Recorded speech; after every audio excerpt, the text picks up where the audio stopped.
Hello guys, so yet another video about how a simple pen test might actually look like. I did a video some days ago, looks like the 8th of April, and it's like 5 days ago now, where I show you a simple pen test tutorial for beginners. That is the name of it. But I kind of want to make a second take on it. So I want to make a different way, because there's so many different approaches you can take, and depending on what you find, that approach may alter itself, within 5 minutes of the pen test. So I booted up a new web page here. It's just some sample page. It doesn't really matter what it is, but it looks like a web page. It acts like a web page. It is a web page, and yeah. So you are in the very first phase. You are in the reconnaissance phase right now, and we are looking at this web page here. In that phase, we can perform active reconnaissance and passive reconnaissance. Now, I think we're just gonna go to Google basically and say web page pen tests. And then do something like, I think any of these drawings you find can be used in some way.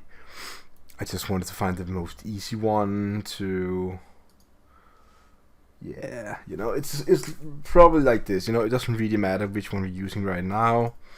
So we can just open this one here. Let's say copy image location, and this is our methodology. The one we're going to use for this video. Why not? Because I think one of the issues many people struggle with is with methodology I'm going to use. That is why I didn't succeed, because I used the wrong methodology. And I was saying I wouldn't necessarily agree with that, because it's of course important to follow some steps, but you can always just go back and begin again. It's not like something that finishes. So if you are to step number 2, you can always go back to step number 1 if you feel like, I think maybe. So the very first step is information gathering, and I'm just gonna open up a piece of blank paper now, and I opened a few, so let's just stick to the firsts. Alright, so we are in the phase 1. So what do we find here? The phase 1. So it's like information gathering. We're looking at this. We're taking it in passively. Well, we do have something like a domain name here, so we could probably take that and say domain name. We can also take an email and say like, okay, so we got like the email here, just like that, and we can continue. Give us a call. It's blanked out. Let's see, can we do anything here? What is this? Just basically gonna, you could try this, but doesn't seem like there's any interaction here at all. Yeah, it's also pointing to a hashtag, which basically means a link that interacts, acts like, and is a real link, but doesn't do anything when you click it. And the gallery is basically just a gallery. It seems like a page. This is under construction, and it does say that it's coming from a web page called OS Templates, which is really fine. None of the things really work here, so it is just very sample template, very sample template. Just a template basically, and we have different values. So yeah, templates like this doesn't necessarily give us much. We can always try to look at the source itself, see what they put there. And once again, we do see the domain name and the email address, which is so far, an email. We could do a phishing attack now. So basically, that is what you're gonna find. And if you're hired to do some sort of test on what you can find on the web page, Then you can put your team together and do actual phishing email campaigns and see whether they click on the mails or not. Of course, this is illegal to do, but if you're hired to do so, well, then you do it, of course. And we see stuff like HTML, and it's very normal. Nothing, no language there applied, like PHP, anything. Even the ipsum lium larum text, doesn't really give us much, We could try the other pages if you wish to. I'm gonna just take another one, like, say, apply now. What is that? No. So what we could do is try to type admin, or administrator, or panel, or login, or user, or users, You can try many different things like this. Of course, you could probably argue, is this passive or active reconnaissance? Now, when you're using the browser as it is, and basically using your own speed of, then I wouldn't necessarily call it active, because you're not really doing anything out of the ordinary. You're clicking stuff like a user, and whatever you type up here and press enter, unless you do something incredibly crazy here, I wouldn't even think of, and even if you did, I'm not really sure anyone would look at it. So this is of course passive, and we have a lot of font, awesome. Some fonts, yeah, hooray. And let's see, what do more basic grid? Yeah, it's just demonstration of, how you create. So I guess for now we kind of did what we could do. Okay, so let's just try to fill out this form, because I just noticed it. Submit form, enter a website URL, http google.com, and we could probably try and just right click, search for the text, zoom in, and see this form is pointing to nothing, and basically, yeah, nothing is going on here. So for the very first part of reconnaissance here, on the passive reconnaissance, we only found very little information, but we can actually do stuff now. We have a domain name, and I know we are on an IP. We could try and access the domain name. It doesn't look like it will fire off. Yeah. So now begins the active part. So when you have the active part, you're basically gonna go ahead and say, first of all, we're gonna do a GoBuster scan, which is a directory enumeration. So the IP address 10.10.160.123, so 10.10.160.123. And let me just write the path so we can derp, thank you. Then now let's take the buster this time, and the directory 2.medium, whatever.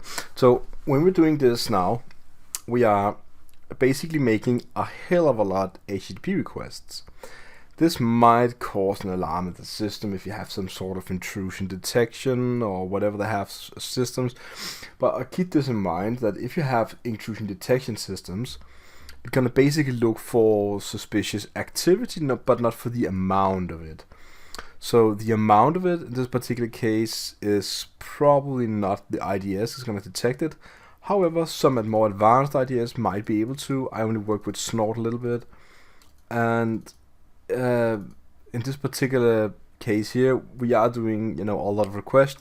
When I press enter, we can see that a lot of things, pop up here, telling us that, so you're trying all these URLs / images / pages / flags / layout, and you're getting redirected forward and saying that it's on the, same URLs as I request. Yes. And you can see that it's trying this word list here, which is containing a lot of different URLs to put in the end of the actual IP address. So we're going to try these different paths to the web server and see what it responds to. This is an active reconnaissance. Now, what I would usually do here is say copy, take this here and go ahead and say what is under images. Yeah, it looks like just an empty folder, so for now it's fine. Then pages, who know what that is? Also really empty. And then flags, sounds interesting. So there we have something here to click on, and what we do get here is a commercial for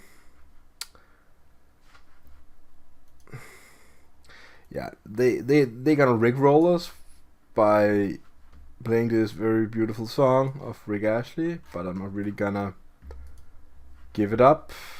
Never gonna let you go. What we could try here is to download this file by basically saying, okay, so we found something and it rickrolling us. What's inside this file? We could do that. It wouldn't hurt to do it. We could try and say like flag.html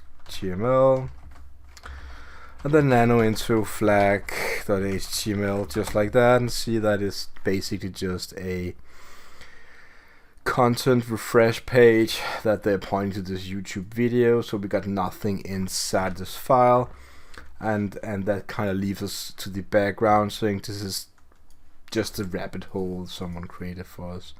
We have a layout, so layout, and it doesn't really seem to get us anywhere, and I'm pretty sure this scan is not going to give us anything. What we could do is try to do a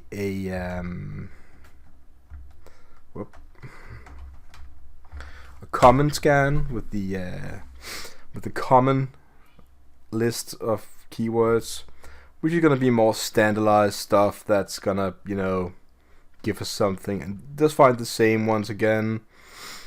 Tell us that the status for these kind of files here in the service status is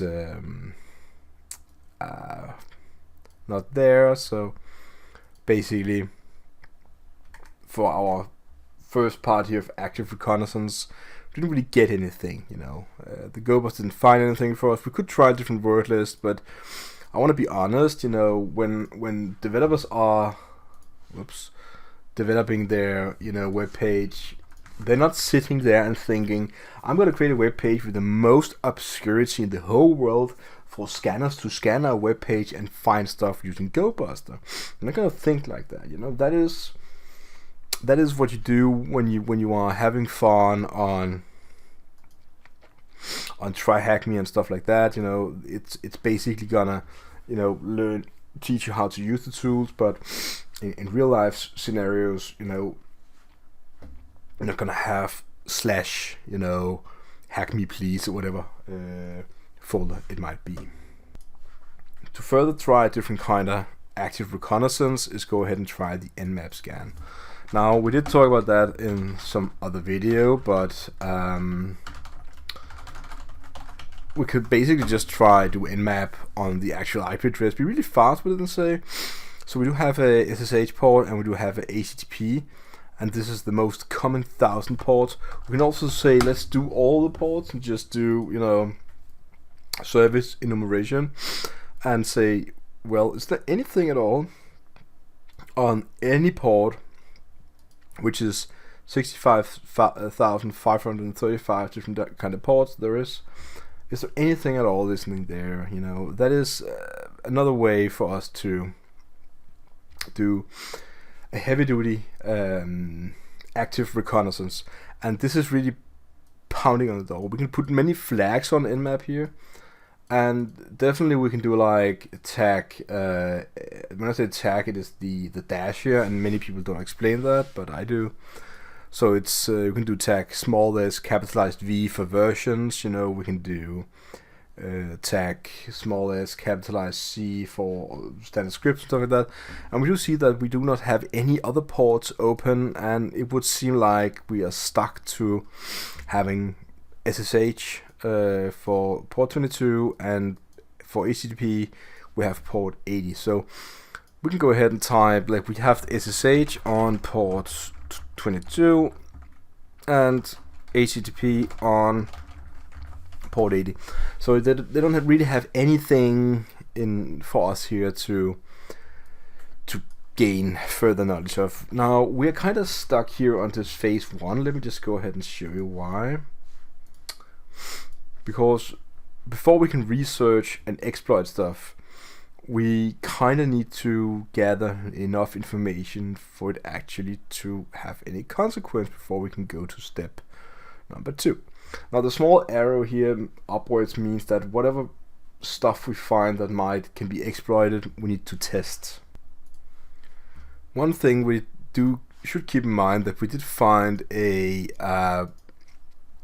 domain name here. So what we could do is go ahead and say, is there any difference from the actual IP to the domain name? Because it is possible to set up our server. So this is definitely something we found on a server. Let's play with the thought that we're doing some intra pentest or something like that. Let's go ahead and open Nmap and say, what about you're gonna use the name here. So we could probably do something like that. Cannot.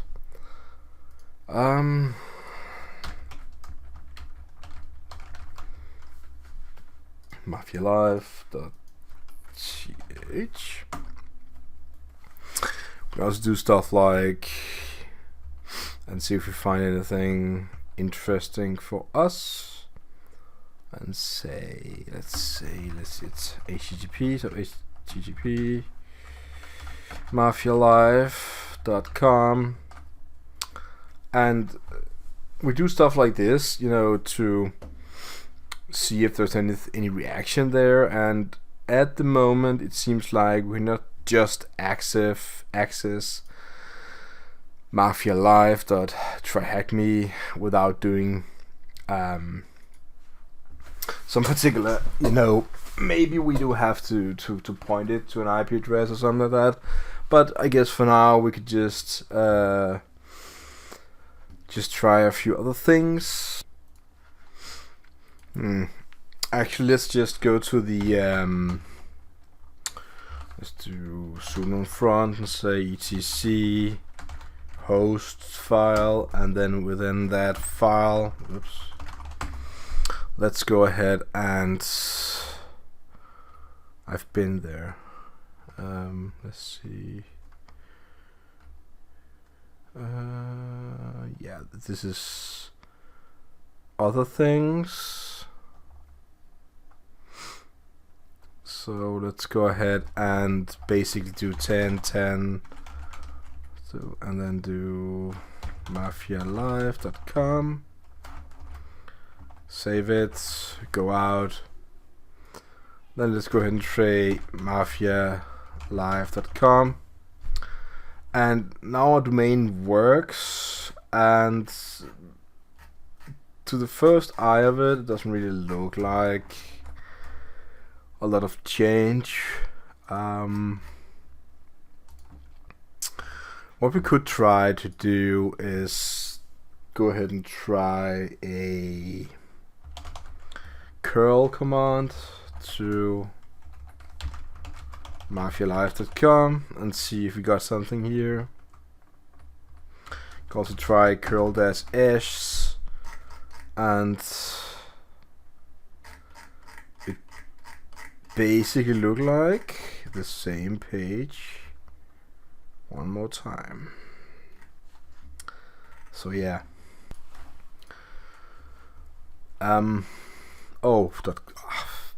Yeah, that's just me.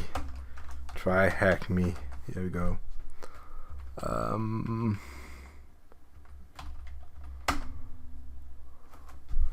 Yeah, it's just one more time. I think. Yeah, try hack me. Yes. Then that's. Okay, so now, and this is where we are. This is a game room I'm using, but we're finding a flag. I know it's just like for us to use right now, but yeah, we just find something. But for the actual reconnaissance of it, we are definitely having a successful interaction with the domain name here by saying this is under development, and now we found something. But the whole idea is that now we have the actual web page here. Let's try and enumerate that. So we're going back to the same methodology as before by doing on GoBuster on the on domain name, and while that is running, it's the same IP, so it doesn't really matter to do Nmap. So while this is running, we're basically gonna wait a bit. We can also go ahead and try to access different kind of things like robots.txt and see that we have a disallow. So we're gonna put this into our findings and say robots.txt contains this. So we have a disallow for test.php, but doesn't really stop us, just to go ahead and type it. So let's do that. And it's a page, because this is of course just, you know, something that's gonna point to. We can see that we have an actual path here and stuff. So now we could probably take this here and say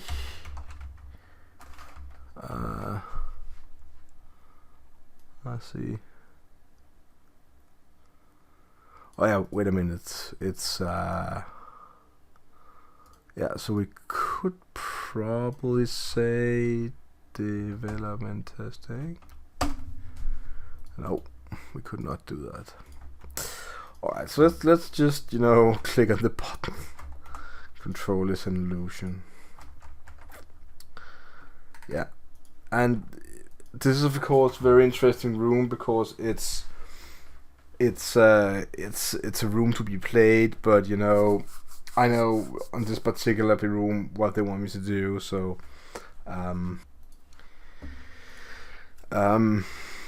so I want to be honest. So what you basically see here is a variable in the top, and it's gonna take input. So what you're probably gonna do here is to take this here and say you have some sort of input in the view variable, so the view can, you know, probably do PHP filtering.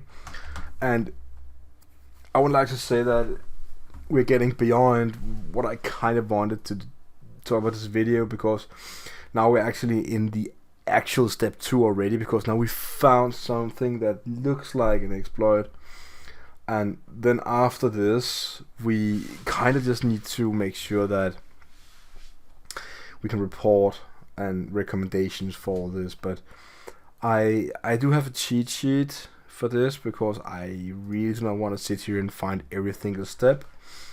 And I think the actual let me just see if I can find. Yeah, I think one of the things we could put here is something like this, and you can get access to the actual PHP log, so you can see that by doing some local file inclusion here, or I think it's server-side request forgery, something like that in your OS. So what we see here is some sort of log file, and we can do log poisoning. MySQL log poisoning in this particular case. I think it is no Apache. Sorry, it's Apache log poisoning. I think that is what we could do here, but let me just see the cheat sheet. And by the way, we are in the phase right now of doing actual research, because I'm talking about how can we exploit it. Does this work? Does this not work? And that particular job, not gonna, the video is already getting long, but I'm just really trying to give you the understanding of, without this video being a step-by-step how to solve this room on Try Hack Me, which it is, but the room is, but the video is more like what is the methodology of an actual pen test when you are, beginner. So the problem here is that we can include files directly from the server and display it to us here. The problem is that we can actually access this file here, and because this is PHP, and this is a particular case of PHP, not Java, it wouldn't work in Java the same way, but since PHP is a interpreted language, it will interpret whatever inside this file. Doesn't really matter if it's a log or whatever it is. What is interesting is, of course, what is inside the test.php file. Now, what is inside of that? So I know we could probably find constant somewhere. I don't know where it is, but we could probably try it and say,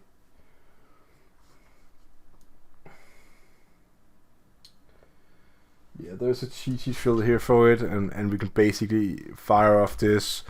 And did I at all hit the right button? Just see, oops. Oh, I didn't copy the right. We'll just try one more time. So we're getting this string here below, which is a base 64 encoded, so we can say Cypher Chef. And of course, what I'm doing now is advanced, because I'm just doing stuff from but basically just want to show you that the actual content of the test file is. And the problem is that we're having this view variable here in PHP, and what it's gonna do is include something directly. And if you want to learn about what problems is in PHP, like including stuff directly like this, it basically gonna execute some stuff. So if we can inject raw PHP code inside the actual log, we can also, execute it by just calling the file. So without going further, I'm just gonna say we have a problem. We found some exploits. We know what we can do. I said it. Not gonna show it because the video is getting too long now. And now we're getting to step number 3 of reporting recommendations. What I would do here in this particular case is say to the guys that have this web page, listen, you have a file called test.php with a view variable, and you're not sanitizing the input. There's nothing wrong with having a variable like this, but if you're doing it the wrong way, you will end up with the wrong kind of functionality, which in this particular case is an exploit for hackers. So don't do it. Validate, verify the input, make sure you can only read files for particular folder, something like that. What more I would like to do is to go ahead and say, listen, you cannot really do anything about this. Domain name and email addresses, it is always a risk you have to take, because people do have should have a way to contact you, and this is by an email. What you should do is, by the emails that you are publicly showing the names of, you should definitely make sure that the machines that receive those mails, and basically it's a good thing to do it on all machines that receive mails, basically just make sure that they are separated from any, vital part of the network if some sort of exploit should be there, or someone clicked an email on an actual phishing attack. Having stuff in robots.txt asking all user agents not to go ahead and search for this file is a bad idea. Totally remove it. Don't have secrets in robot.txt. It's a text file. It's readable. That is the point of it. So this is basically what I would include in my actual final report. And the actual support part and stuff and step from before, I would do that as well. But for now, just gonna say that I really think this video showcased another way, another thought, different steps to the whole methodology of a simple pen test for a beginner. How would it look like? How much does it need to do? Because you don't really need to do a lot of things. When you are doing pen testing on an actual machine, you're using cheat sheets all the time. You're using all the amount of tools and stuff and cheat sheets you can get in your arsenal, just in order to be able to successfully gain access or showcase there's an actual problem or exploit. So I'm gonna say, don't destroy anything. Make sure you have a contract. Do what you're legally hired to do. Don't do anything else, and stay secure. So until next time, I'm gonna see you again. Bye.